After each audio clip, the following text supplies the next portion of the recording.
I don't think I've seen another project have such a tremendous impact on high school technological education. We've now been able to have over 1,500 teachers from across Ontario come and take courses. This investment in our youth and our future and our technology, they now have skills to be innovative, to design, to be transferable to many different careers and technical high-end skills. We've been able to put pretty much the same equipment into about 137 schools across the province, and we can standardize our training. The best way for us to build our economy and to build manufacturing in our country so we can buy Canadian is to support our technological education programs in high schools.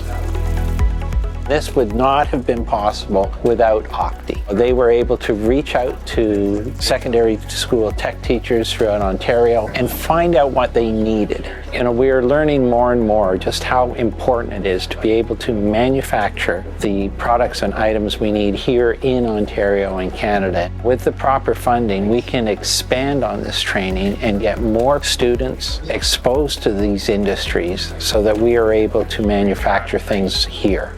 The effect on teachers, what they're learning, and the way that this program is putting things into the classroom is just outstanding. I think it's something new for many of the teachers, being able to get introduced to an integrated platform that allows them to connect multiple courses, everything from design, through math, physics, manufacturing, even technical drawing details, and being able to connect all of those workflows together on a cloud-based platform. There's so many facets of design and manufacturing that plug into our entire economy. It gives the teachers the confidence to be able to understand those basics and actually apply them in the classroom.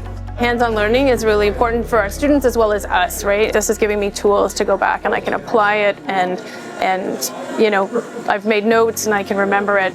I've received some milling machines, new milling machines, and the kids love them. They work on them all the time. And they're building confidence working on those machines, which is fantastic. Because it really validates an investment in their learning. So anytime you're investing in teachers, you're actually investing in students, because the teachers become more confident in what they're doing, and so they in turn can better instruct the students. There's many options for this kind of career path. These are skills that are transferable to all industries. The CATMA is really progressing the industry for us. These machines are really going to help us move forward in the industry. It's presented right in front of me on a gold platter. It's a great pathway. You could do the apprenticeship and then go anywhere else with it after. There's still so many more students that could be benefiting from this partnership, from the new equipment, also from the teacher training. So I just see us growing into the future, and the more teachers we have, the more we can offer and understand that we're meeting their needs.